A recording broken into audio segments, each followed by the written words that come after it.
Hi, thanks for joining me in this video. This video is all about the Caregiver Application. The Caregiver Application changed summer of 2019. In the past, you would have needed a labor market impact assessment, etc. What the new requirements are, it's basically getting a work permit and permanent residency application done at the same time. What do I mean by that? So they've combined the work permit and PR at the same time. You need to be eligible for the permanent residency at the time of application. And essentially, if you're eligible, then they give you a work permit. You work in Canada to 2 years. And then after 2 years, essentially you provide proof that you worked in Canada 2 years as a caregiver, and your permanent residency application will be finalized. In the interim, obviously, as I stated, you'll get a work permit under NOC 4412 or 4411, and you'd be able to work in Canada. Now, there's really 3 categories when you're looking at caregiver application. The first is where you have no experience.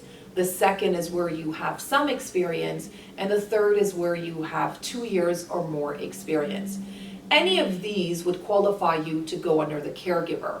It just depends on when you're going to get the permanent residency finalized. And as I stated earlier, it is a combined application, the work and the PR together. So a lot of clients are confused saying, I have no experience, do I qualify? And some have inside Canada, some experience, but not the full 24 months. So to answer the question, yes, you can qualify as the caregiver application, whether you have 0 experience or whether you have 2+ years experience. And it just depends on which category you fall under. The documentation will differ, as well as when you're going to get the final permanent residency. But what is consistent is whichever way you go, you should have a 1 year of post-secondary education equivalency. And what I mean by that is if you have a foreign credential outside of Canada, we would need a WES to show that that equates to a 1 year of post-secondary in Canada. So that's either college or university. You will require a CLB-5 in your IELTS exam. And obviously you will need to have a job offer to take care of a minor or elderly, and the minor needs to be under the age of 18. So these are really the 3 requirements consistent whichever category under the caregiver you apply under. What's important with, and this is a common question we get, is the employer. Does the employer need to show income? How much income, etc.?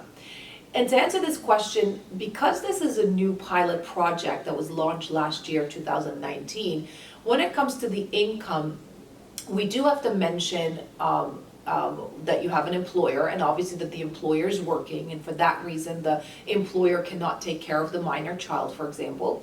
But the specific documents to prove the income is not mandatory on the onset of the application. It's a document that the officer can request for later on. When you apply for a caregiver application, you really have to use common sense.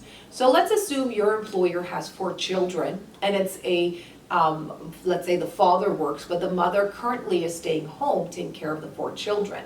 Well, the argument I'm assuming is going to be that the mother would like to go back to work and they need a caregiver for these 4 minor children. So when you look at that, I would somehow look at the LICO requirement as to what would be the income requirement to support the 4 family, or in this case, because it's 4 children, it would make a household income of 6. And on top of that, the reason why this is important is because if you don't have the bare minimum funds to support your own immediate family, how can you afford the caregiver? Especially because the caregiver minimum prevailing wage currently is $14 an hour. So all of that we do look into, and again, if you look at the requirements to submit the application, you don't have to prove the employer's income. But when you do submit it, these are the documents that the officer can request for later on. And so that's why in our application at our firm, I do look at that and make sure that there's no issues there. So again, another example would be a family household income of $40,000 with 4 children might not be something that the officer will approve because the income is too low for you to hire a foreign worker with a prevailing wage of $14. So that's something to look at. And again, I repeat, income is not mandatory to submit. but something that the officer can request later on. What is very nice about this application is that it's LMIA exempt, and what that means is no longer recruitment efforts are needed. The employer no longer has to demonstrate that they've done recruitment efforts to see if there's a Canadian to take the job, and so that saves some time. The work permit application and the PR get submitted together. Currently, applications are being delayed a little bit, so if you're looking at submitting this application, you should submit it ASAP because they are starting to get backlogged on this. But the other good change in this application is if the work permit application is approved, the work permit will be an open work permit, but specific to that NOC, which is 4411 or 4412.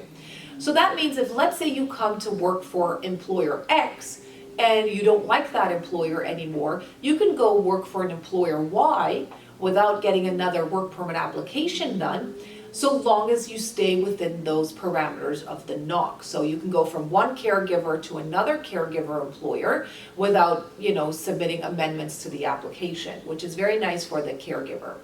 Lastly, what I mentioned in here is this application, if you look at it, a lot of friends and family members of yours could be eligible for this. So the requirements again is to have an employer, to have a CLB level 5 on the IELTS exam, and a 1-year equivalency on the education.